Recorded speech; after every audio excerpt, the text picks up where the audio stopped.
Backseas Musical Podcast. Resistance is useless!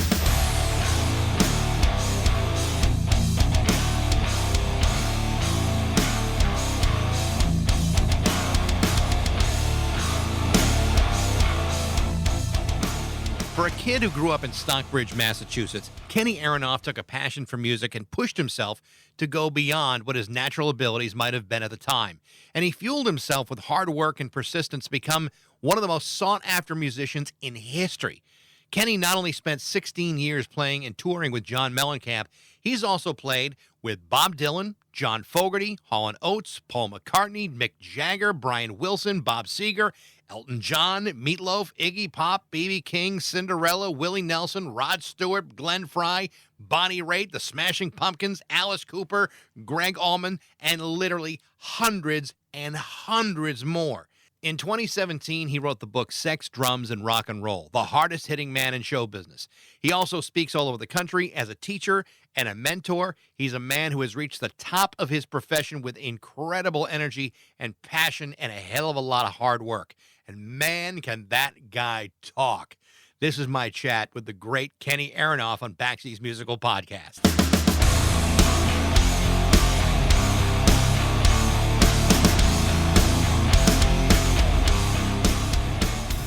So, first of all, I went on the website just to kind of, prepare myself to kind of figure out which one of the many people you've played with I want to talk about. And at first I thought, we're going to talk about every single one of them. And then I realized that would take more than a 40-hour work week to go through it all. So, man, it's unbelievable how many people that you've played with. I was just doing a little bit of math. I think, last year you recorded with like 36 different acts, and you're on the road. And so far this year, it seems to have clamped down a little bit. Well, I was supposed to go on a world tour with Joe Satriani, but that's not going to happen. We canceled Europe, and not canceled. We postponed Europe, which was April 12th to June 10th. I was supposed to do Fogerty June 11 to 20. That got postponed.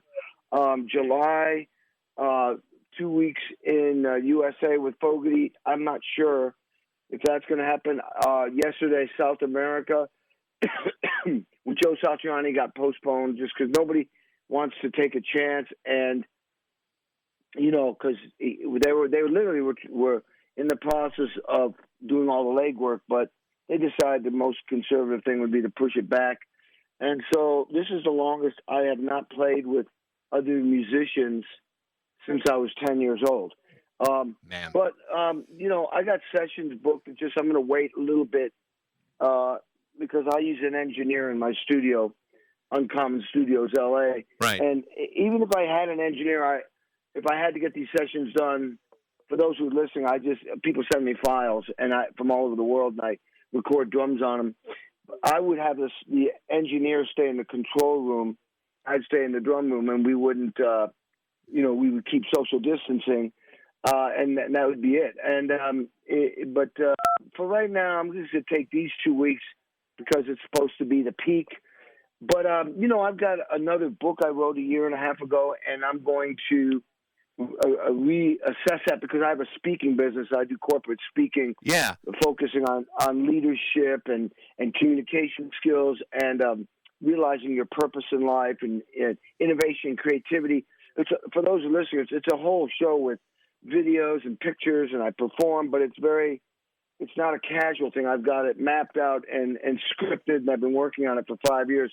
I take it very, very seriously. Well, it's one of the things I wanted to talk to you about because I've talked to you before, and it was probably a good 20 years or so since the last time I talked to you. But one of the things that really stuck out is while you're an immensely talented musician, you're also very much a teacher at the same time. And I've seen videos of you and talking and about your career and about motivation.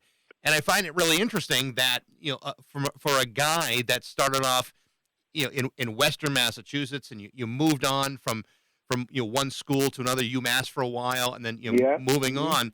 At one point, you said that you were you were in a percussion program. I think it was. I'm trying to correct me if I'm wrong. It may have been in Indiana, where you said you were like the worst percussionist there, and something clicked within you that motivated you to just hammer right through it and self-motivate yourself. And I think it's an amazing story to have gone through, and then to share that experience is really powerful. Well, any successful person, I don't care what career you have, has any successful person has gotten their butt kicked and has failed, has been fired, has had to work their way through the trenches. I believe there are no mistakes, there are no failures in life. As a child, I thought that, of course, but as an adult, now that I'm 22, I'm just joking. But as an adult, I realize that there are no failures, there are no mistakes. Those are just experiences that are gifts that help you become better. If you become paralyzed and get frozen because of those experiences, see, I almost said mistakes. They're not mistakes. Because if you get paralyzed and frozen and can't move on, you literally are not going to move on through life. You have to pick yourself up by the bootstraps and make one foot forward, then the next foot forward, and move forward. Now, as a child, and this addresses your what you were talking about. Absolutely, I graduated high school, and the next day I started practicing 8 hours a day because I knew I was going to be behind when I went to University of Massachusetts Amherst in the music program. Even though the number one school in the country was Indiana University, where I ended up. The second one was Juilliard in New York. Third is Eastman School of Music in Rochester. They always have the highest ratings. These are schools that don't teach rock and roll. It's all hardcore classical with some emphasis on jazz. But Indiana was big in both of them. But the thing is, when I was terrified because in high school I wasn't part of the marching band or the music program. At high school, I was actually I had my own rock band. I was playing in clubs when I was 13 and 14. And so why would I want to play, with clarinets and strings and all this? So I was like, nah, that's not cool. Plus, I was a jock. I was a three-letterman jock, lacrosse, soccer, and skiing by the time I was a sophomore in high school. So I was kind of a weird combination of jock, hippie, musician, and as a matter of fact, when I got into UMass, I went to try out for the lacrosse team. I was asked to try out for the lacrosse team at UMass with Garber. He was, I think that was his name. They were number 9 in the country. And I got my ass kicked the first practice and realized, you know what? I'm not going to make a career out of lacrosse. And it was the same time as orchestra. I just wanted to see how I stood up against all the best lacrosse players around the country. Man, they were bad mofos. Unbelievable. I'd never been hit so hard. I'd never seen the technique at the level they did. Anyway, my point is, when I got to UMass, I felt very insecure and very like I wasn't the best anymore. Right. And I was, I was really humbled. But what I did, and this is typical of Kenny Aronoff, is okay, the only thing I can do is work harder. So I would practice till 1 a.m. until they throw me out of the building and trying to catch up, And while I was there, it was weird. It's like as I was, and this is, I believe this is in my autobiography, Sex, Drums, Rock and Roll. I think I talk about this, but maybe not in depth like this. What happened was I wasn't the best. And I had to learn how to work with conductors and work and read music on marimba and vibes and read percussion music and read snare drum music and read timpani music. I didn't have enough experience. I'd been studying with the percussionists for the Boston Symphony Orchestra in Stockbridge, Massachusetts, which is exit 2, because the BSO was at Tanglewood every summer in Lenox, Mass. So I got enough skills together to get into UMass, but not at the level that I should have. I didn't have enough experience. So anyway, I'm trying to catch up. And I knew that Eastman was 5 hours up the road. You take Mass Turnpike 90 to get to New York, Thruway 90, and eventually you get in Rochester. Yep. And so they were number 3. I auditioned in the spring, and I get in, but the guy told me, man, I'm so sorry. You qualify, and I want to teach you, but there are no vacancies here. They only take 14 percussionists. So I went home, back to UMass, and I'm like, okay.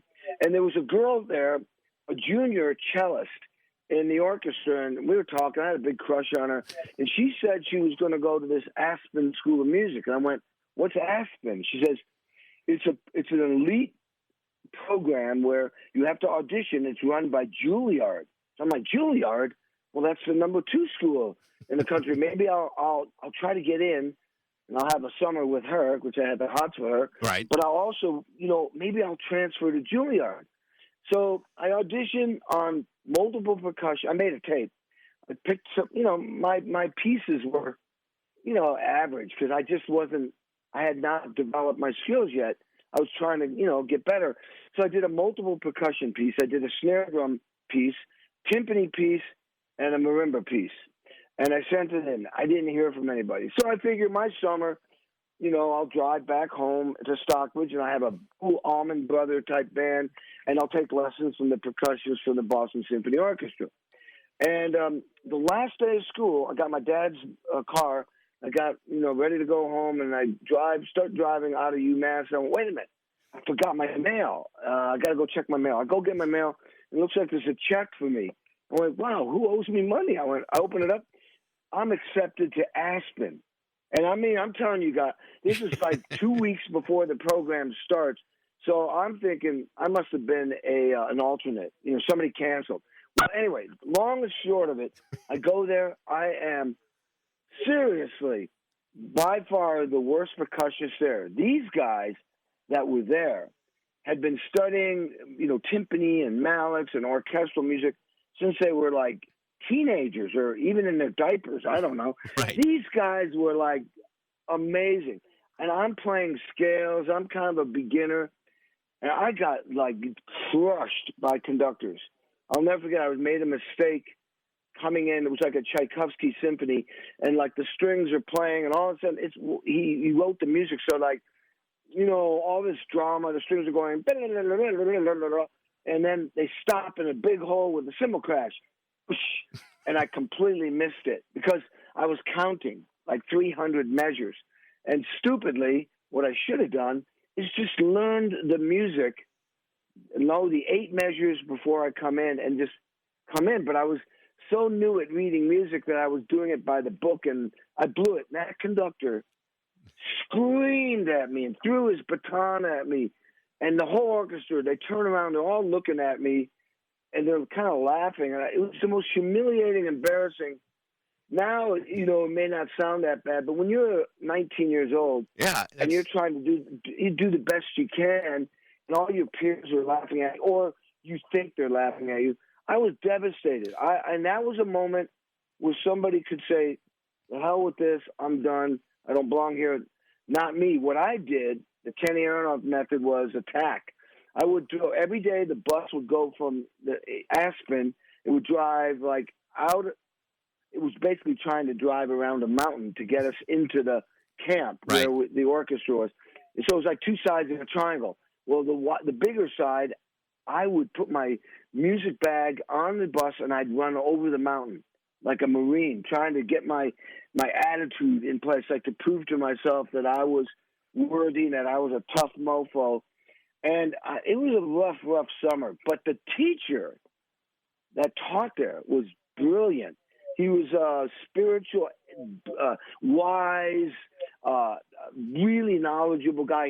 He was a timpanist under Toscanini in New York. He'd worked with Igor Stravinsky. He worked with Bela Bartok. This guy, he worked in the Pittsburgh Symphony Orchestra. And he ran the department of percussion at Indiana University. So I went, George, or Mr. Gaber, that was his name, I want to study with you at IU. And he looked at me and he went, Kenny, why don't you come back in January and audition at Indiana University? Come out there. I went, no, I want to go now. And he looked at me and said, no, come in January. I said, no, I want to go from here to Indiana. And he pulled his glasses down, he wore glasses, and kind of looked at me and put his head kind of down like, well, all right. And what he was thinking, now I look back, is that he thought, this guy wants to work so hard, he wants it so bad, that's the guy I want to teach. So I auditioned. He says the only way you can get Indiana, you have to audition for 4 different departments at the university. Which just so happened, the 4 different department heads were teaching at Aspen: woodwinds, Mr. Pellerite, brass, cello. Can't remember all their names. Really big names that came from big orchestras like Chicago Symphony Orchestra, New York Philharmonic. They were teaching there, and they were professors at IU. I audition, I get in.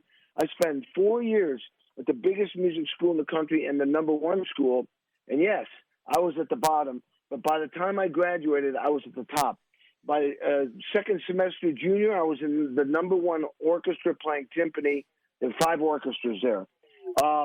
I played in the jazz band. I won a concerto competition, which was basically one of the 4 pieces you play in your senior recital is usually you play violin music on the marimba because it lays there perfectly. Well, I saw Itzhak Perlman, a virtuoso violinist from Israel, give a recital or a big performance at Indiana University my freshman year, and his encore was this beautiful piece called The Introduction to Rondo Capriccioso, and I went, that's the piece I'm going to play for my senior recital. Anyway, it was one of my 4 pieces, but when my teacher saw me perform it for my recital, he said, I think you should enter a concerto competition, and I did, and I won, and I played in a 60-piece orchestra in a place that was a venue the size of the New York Met at IU. That's how big our school was. And I don't know if you can hear this. I'm going to play. I got like the end of this piece on my computer. I'll play it. Okay. Tell me if you hear this. Let's see. Here we go. Okay, I'm ready. Let's see. Oh, I'm trying to play. I guess I don't know why it's not playing. It's that's weird. Oh, I know why. There. Check this out. Okay.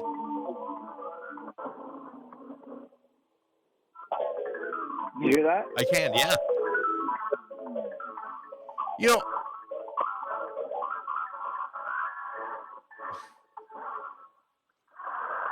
so that was like, anyway, the bottom line is, I graduated from Indiana University, and while I was there, every year in the spring, I would audition to go to Tanglewood, which is the #1 student orchestra is run by the Boston Symphony Orchestra. So they're at a higher level than Aspen, and I'd go to a symphony hall in Boston and audition for the timpanist of the Boston Symphony Orchestra, Dick Firth. And the first year, I'd fly out on spring break, audition, and I failed miserably. Second year, I came back, auditioned better, but I got rejected. Third year, I came back, got rejected. Fourth year, I go one more shot, I get in. And to get into that program, they only take 7 percussionists in the entire world. 6 of them were from New England Conservatory in Boston, and I was the only odd man out. I was from Indiana. Right. And it was there that I got to work with Leonard Bernstein, Aaron Copland, Sergio Zauer, Arthur Fiedler, and then I got into the Jerusalem Symphony Orchestra when I graduated. And the point of the story is that, yes, I got my butt kicked. I failed, but I turned it around by learning from those experiences. I get into the Jerusalem Symphony Orchestra. That was like a touchdown because my parents had invested in all this, in my education, and then I got a job in the field that I studied, and I turned it down. And that's a whole nother story. I turned it down because my purpose in life and what I realized, what I was supposed to do and wanted to do from a place in my heart was to be in a rock and roll band, because at 10 years old, when I grew up in Stockbridge, Massachusetts, my mom yelled at me and my brother to come inside the house one day, and I thought I was in trouble. But on TV was the Beatles, and when I saw the Beatles on TV, I was it. I was blown away, and I actually asked my mom to call the Beatles up and get me in the band, but obviously that didn't happen. But I did start my own band. That's a big point. Is that she said no, the Beatles didn't say yes. So what are you going to do? I decided I'd start my own band, and I played Beatles music. In other words, there is no. There's always another way. Yeah. When George Gaber said, don't audition in January, I said, no, that's not acceptable. There's always another way. There's always no. If you keep moving forward, you will eventually succeed. So I think, Yeah. what's amazing here is that you talk about these moments in your education where for people who had less desire and less passion for it, they might have given up or have been exasperated about it. I played drums as a kid, badly. I got when I was 12, my parents got me it was actually a really nice Slingerland Radio King set with Zildjian cymbals. It was a very, very cool kit. And I played until I went away to college. And one of the biggest regrets I ever had was I sold the kit so I could afford textbooks and didn't play again for another 20 years. And I got my hands on another kit, and I started playing when I'm in my 40s. So I'm in my 50s now and been playing it. But I remember as a kid, sitting there with a teacher, and he was one of these old jazz guys, and he was all rudiments. And like you, all I wanted to do was play. I wanted to be the next John Bonham. I wanted to be Neil Peart, and I couldn't quite get there. So I had this epiphany in my 40s, thinking, man, what an asshole I was as a kid, because that's really. The guy was right. That's what I should have been focusing on. But I was already thinking, what sort of spandex pants should I get?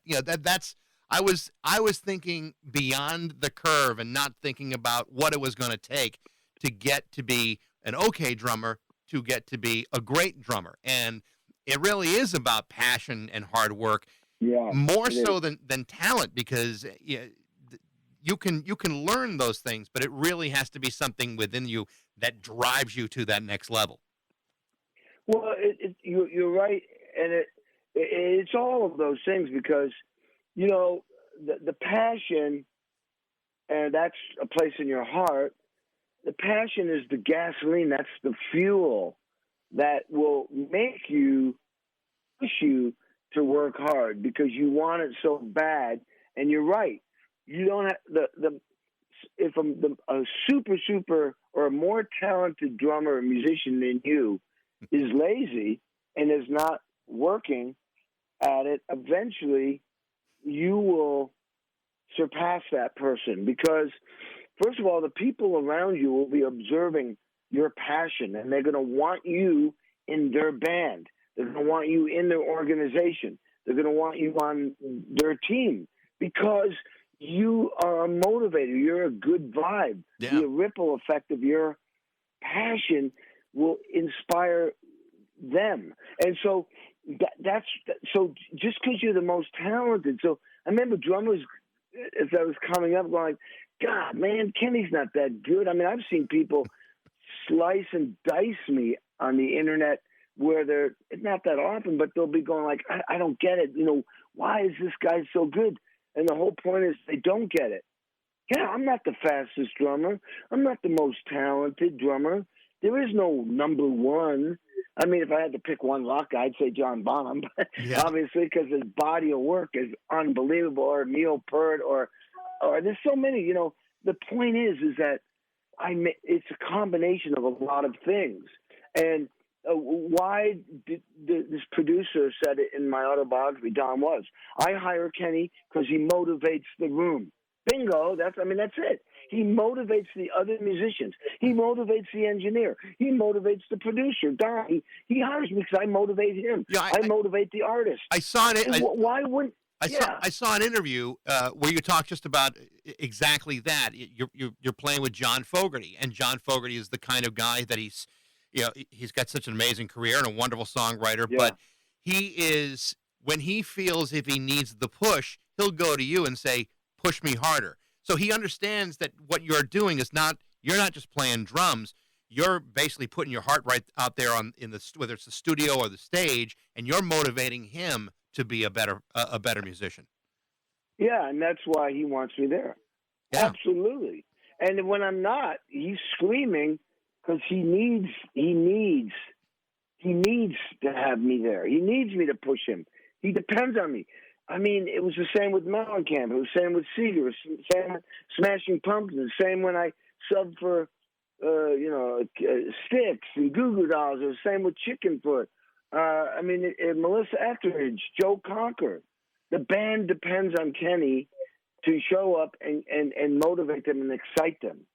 And so it's not just the best drummer as far as technique and it's not just about the instrument. It's about the person that's playing the instrument. Yeah, and I think that's absolutely true. There are a couple of instances where I've heard you play in recordings where, because I'm aware of who you are and the kind of playing you are, I hear and say that's Kenny Aronoff. There's no question about it, because you're playing to the song, but you're playing the shit out of it, and it's amazing. Like the one example I have is you played a song with Joe Jackson many years ago on an album that not enough people know, Heaven and Hell. The name of the song is Anger, and there's two drummers in this song, and then there's a section where you got a kid playing buckets, but I can identify the song is about anger, and I can feel that coming from Kenny Aronoff. Maybe more so because it takes a special kind of drummer to be able to identify who that is by the sound they play on any song. I think you're one of those guys. Neil Peart, John Bonham, you can hear that. Yeah, that's the greatest compliment you could ever get, because Neil Peart, him because he plays. Well, first of all, Rush is such a unique sounding band, and Neil Peart created like his own island. He created his own sound, his own language. But when you're playing like hit songs like I do on the radio, and you're playing less notes and you're sort of playing so what do you hear? The energy and the drive, and you can somehow, that's what blows my mind about music. Yeah. You can hear, how does it go from me to my hands, to my sticks, to the drums, through the microphones, through the cables, now to Pro Tools but back in the day to tape. Then they play it back. It goes through all electronics, goes through speakers, and you can feel Kenny Aronoff. What is that? That's like magic. What? Are you kidding me? How can you do that? That's like spooky. How do you feel, Kenny? I'll never forget when I finally got it. When I got in the Mellencamp band, I thought, oh man. It was the second year, the first time I recorded drums with him, which is American Fool. I'm listening to the playback by a real simple song called "Hurts So Good." Yep. And it was the first song. It didn't make it number one, but it made it number two, and it stayed there forever.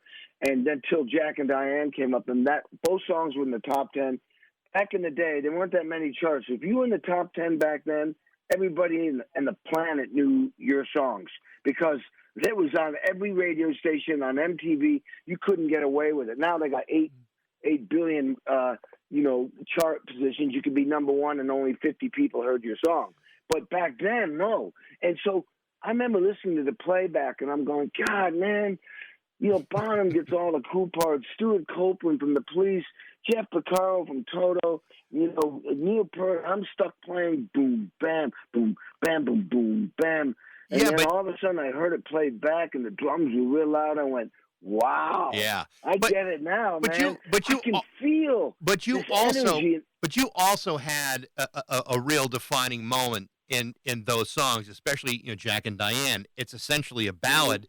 You're asked to put together a drum solo, which today people are everybody knows that drum solo. It's like an iconic, simple but remarkably effective solo that really makes that song what it became. And if I'm not mistaken, that had been a number one song for him. That was his only number one song. That was his only number one song on top 100 single charts. That was his biggest hit ever. And that was a defining moment for me and him because he had hits, but nothing like that. And that song was off the record. It was gone. And I walked into the studio on that American Fool record. It was like 1981. And I see the co-producer with a metal box. I went, "Hey, man, what's that, Don?" That was his name, the co-producer. He says, "Oh, it's a Lin 1 drum machine." I went, "Drum machine? Whoa." Because when I'd gotten in the Mellencamp band 2 years earlier, there was a defining moment where I was told after 2 days of recording, I'd only been in the band for 5 weeks, and we're now making a record in L.A., and I get fired after the second day from playing on the record because the producer wanted somebody who had more experience and that knew how to make hit records that get on the radio to be number one. I didn't have any experience making records that go on the radio. So, and he had to get the album done in 8 weeks. 8 weeks, man. That's mixed everything. So anyway, so for me to be replaced by a machine was devastating to me. I'm like, what? I grabbed the Lin 1 drum machine. I said, well, I'm going to program it. I wanted to be a part of it. And so I get the manual out and I program that drum, that that you hear on the record. And then I gave them back the machine, and they had 8 outputs. So they thought, well, we can bring each output on a different track and we can mix it and, build it, and it'll be good. All right. So 2 hours later, I get summoned into the control room. I was in the lounge freaking out, going like, oh my God, what's happening to the drummer? The drummer's being replaced by machines now. What the hell? I never saw that coming. I mean, a human, but not a machine. So I get summoned, and then, long story short, Mellencamp is saying, look, dude, we need a drum thing here right after the second chorus, and I'm excited and terrified. I'm excited because, like, oh my God, I'm going to be on the song. All right. I didn't know it was going to be a hit. Right. I mean, this song was off the record. It was not going to even make the record. Well, long and short of it, I come up with that iconic beat on the spot. I was terrified because I thought, if I have to save the song to save the career, that's simple. If I don't come up with the answer, they will replace me again. Yeah. They did before, but this time it might be permanent. So I felt this whole record, I was crapping in my pants every day. I was nervous every day. This first run was 9 weeks straight in Miami at Criteria Studios. Every day I was trying to prove myself. 2 guys got fired. Me and John almost got in a fist fight one day.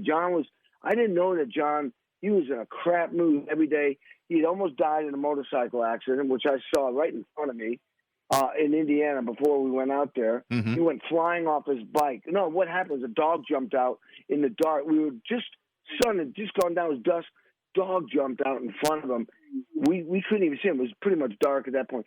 The bike goes down, spinning down the highway, and he jumped on top of it. But I didn't know that. The bike then hits a tree, and there's a big explosion. And then we're like, we stop. He just passed us on a bike. Harley, no helmet, 70 miles an hour. And we're like, oh, my fucking God, he's dead. He's dead. Our boss is dead. And then all of a sudden you see him hobbling. We put our brights on. You see him running across the highway and then across the road like a chicken with his head cut off. And he had gotten on the bike and went spinning down the road. And just when it hit the tree, he pushed off the bike. Saved himself. Wow. Anyway, John he's got that, and I didn't know he was about to lose his record deal again for the second time. So he was screaming at all of us to come up with parts and save the album. Anyway, I come up with that drum solo, and the rest is history. I mean, the song, but I want to say that album was done after 9 weeks. I'm home, and I'm like, I did it. It was like going to Vietnam or going to Desert Storm and coming home and I survived. Yep. And then you get a call and they say, you got to go back. John called me up 2 weeks later and went, Aronoff, the album's not done. I'm like, no, I just wanted to be done. He went, we only got 4 songs. So now we go back to what we called the bunker. We used to rehearse in what was an old dog kennel. It was like a little teeny like shed underneath. It was like John's house was built on a big hill in southern Indiana, and if you come down the driveway, like off of the road, his house was below the road. It was a slope, and there was like a little sea, the driveway was like a sea, but it would go down and level out and go back up. We're leveled out. On one side was the house. On the other side was this bunker that was built into the earth. And they only had two little windows. And they used this little, it was small. They used to keep the German Shepherds in there. They cleaned it out and tools. Cleaned it out, and that was our practice room. We went back there with our tail between our legs. And that's where John wrote Hurt So Good, a couple other songs.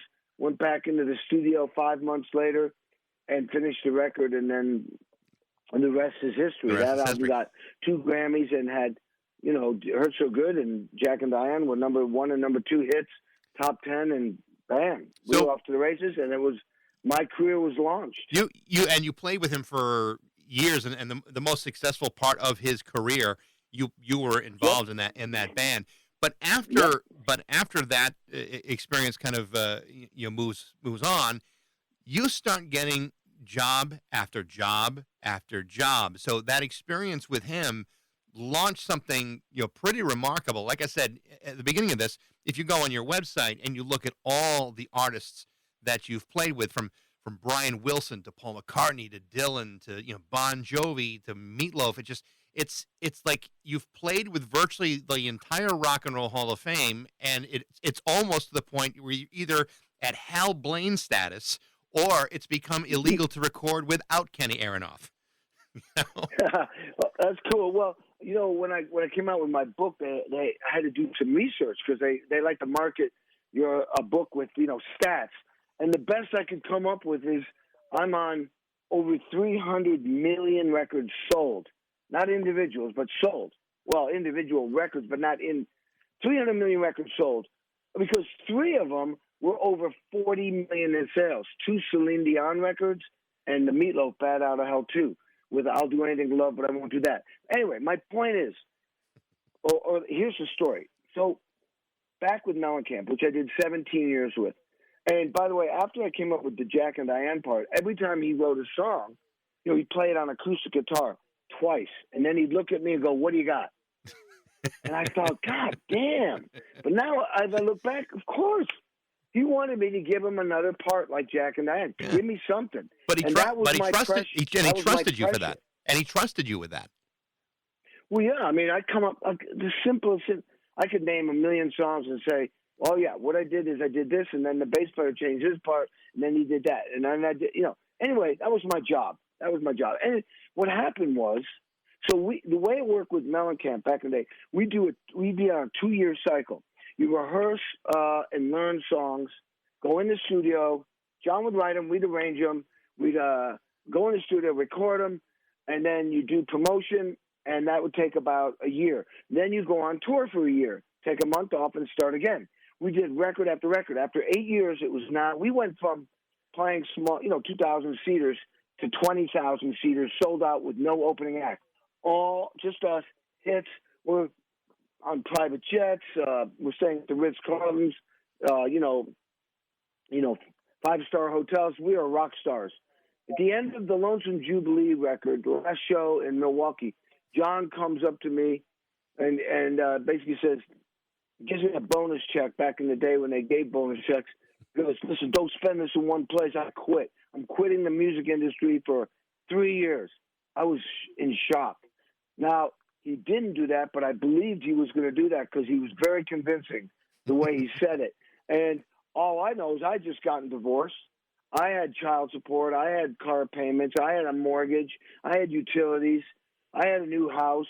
And I'm thinking, whoa. I immediately calculated I had 5 months' worth of money in the bank to cover my expenses. And I thought about this. I was freaking out that night. The next day I went, you know what? I've been working for one rock star for 8 years. Now I'm going to go work with all the other ones. And I went to L.A. from Indiana and I was doing sessions because And during that year, I was starting to get a little bit more work.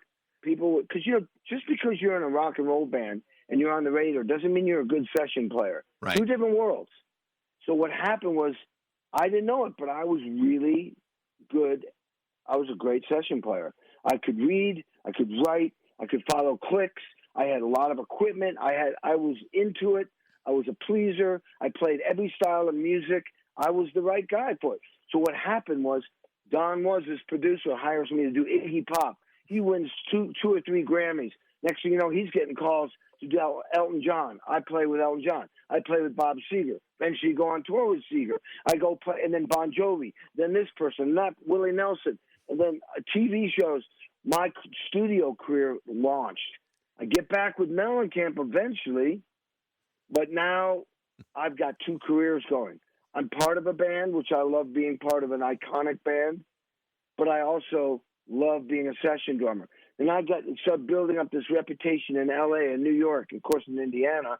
But then I go after Nashville, and then I've got drum sets in Nashville, New York, L.A., in Japan, in Germany, and Indiana. And I'm like being flown all over the place doing sessions, and I start building up this massive repertoire. I mean, there was a period in 1996. I was rehearsing with John Fogerty, learning all those Creedence Clearwater songs. John was going to go on tour and for the first time play the Creedence catalog. I'm doing that from 12 to 6. From 7 to 11, I'm working with Roy Bittan, Springsteen's keyboard player. He's producing an artist. From 7 to 11, from midnight to 5 in the morning, I'm recording with the Rolling Stones. And I'm playing percussion. And on the weekends, I did Richie Sambora from Bon Jovi. That was my schedule. I would do stuff like this. It got so crazy that on a Monday, I did Bonnie Raitt and B.B. King for Air America movie, an old Dr. John song. Tuesday and Wednesday, 4 Elton John songs. Thursday through Sunday, I moved to another studio. I'm doing Bob Seger record. Monday through for the whole week, I fly to Athens, Georgia, do the Indigo Girls. Fly back to L.A., do Willie Nelson for one day. Then I do four more days with Bob Seger and 2 weeks with Bon Jovi. That was the way my life was. Yeah. From one great artist to the next. And that's how I built it. So I built up this massive studio. I get the reputation. But here's the other crazy thing. Look, I'm just enjoying myself. I'm just working hard. I got the right attitude. I'm prepared. I understand how to serve. This is what I talk about in my speech. I have great communication skills. I connect with people. I communicate with them. I can then therefore collaborate. Playing music is collaborating. I serve the artists. I serve the band. I serve the musicians. I'm trying to get these songs on the radio to be number one. That's my only goal. It's not about me. It's about we. It's about all of us, everybody. It's not about me. It's about we. And so not only did I become a good session player, but I broke the rule of I was doing country music, rock music, pop music. I was doing R&B. I'm playing with a buddy guy. I played with Ray Charles. I played with B.B. King. But then I'm playing with Tony Iommi from Sabbath. Me and Tony Iommi and Glenn Hughes from Deep Purple formed a band, and we recorded this heavy record in Wales, the UK, and we were going to be a band, but they put Sabbath back together, so Tony Iommi went obviously there. Right. But then I went on tour with the Smashing Pumpkins. But then I'm playing with Avril Lavigne, Alanis Morissette, Melissa Etheridge, the Girls. Then I'm playing with not pop country. I'm talking country. Right. I'm recording with Johnny Cash, Willie Nelson, Waylon Jennings, Chris Christopherson, and the Highwaymen. I'm playing and recording with George Jones, Conway Twitty's last record. Then I'm playing with Little Richard. I'm playing with Jerry Lee Lewis, the creator of rock and roll. Yeah. I'm playing with the Stones, the Beatles, McCartney, Sting, Chris Cornell from Audio Slave. I'm all over the map, and it's not like I just went like, oh, I'm going to go after these guys. I was getting the calls. And that's what's amazing about your career is that you don't get that much work unless you make yourself valuable. And what I'm thinking about is I'm hearing all the work and the relentless schedule that you've gone through over the years, and I'm thinking, well, he must be going absolutely bananas in a COVID-19 lockdown right now. I mean, I would imagine that you slowed down so much. This must be completely foreign territory to you right now. I'm fine. I am so busy, it's ridiculous. Like what we're doing right now, I do 2 interviews a day. I'm being filmed for another interview after this. I wrote another self-help book. I'm gonna have to revisit that book and put a bunch of new concepts in. When you start looking at a book, I mean, I'll be spending 10 hours a day on that. Get that in shape and then submit it to be possibly get a publishing deal. They're talking about me doing an audio version of my autobiography, Sex, Drums, Rock and Roll. So right there, that's and they're going to put my autobiography out in soft cover this year, which means maybe we'll add some other stuff. I've got a drum book that somebody wanted to do with me that I will be playing and filming. I've got sessions. I've got project after project. My head is spinning. I can't even remember. So, yeah, I'm not on tour, but I have got a lot of work and I got to get it done in 5 months, which is going to be tricky. And that's not to mention, there's all kinds of things coming my way. Yeah, I'm not going to be playing. I'm not going to be on tour. It'll be the first time since I was 10 that I'm not playing with musicians, on a regular basis. But I'm in my studio right now. I come to my studio like my office every day. And what I do, and I tell people with this COVID-19 thing and anything that creates, whether it is COVID-19 or not, what I'm trying to say is you have to have a strong foundation, mentally, physically, emotionally, and spiritually to deal with adversity and challenges that come at you through the day. Like if you have a strong foundation physically, if somebody bumps into you, you don't fall down. But you have to have that same strength emotionally, mentally, and spiritually. Kenny, listen, I appreciate every moment we spent here today. This is it's great to catch up with you. Awesome. You've got one of the most fascinating careers in music, and it's always a pleasure catching up. Awesome, man. Thanks for having me on. It's cool that you're in Springfield, 413 area code. That's still my mom's area code, 413. I love it. So listen, good luck with the COVID-19. Everybody listening, stay focused, keep your foundation together. Mentally, physically, emotionally, and spiritually, and just do the best you can. Stay busy, and we'll definitely get through it. I mean, Oh, yeah, absolutely. We always do. We will. It may be a different world we're in, but we'll get through it. We'll just adjust and then move on. All right, man. Awesome. Kenny, thanks again. All right. Kenny Aronoff. Bye. Well, that's it. Let me know what you think. You can reach me at Bax and Rock 102. Check out the Baxies Musical Podcast Facebook page for all the latest updates. Be well, stay safe, wash your hands. And thanks for listening to Baxies Musical Podcast.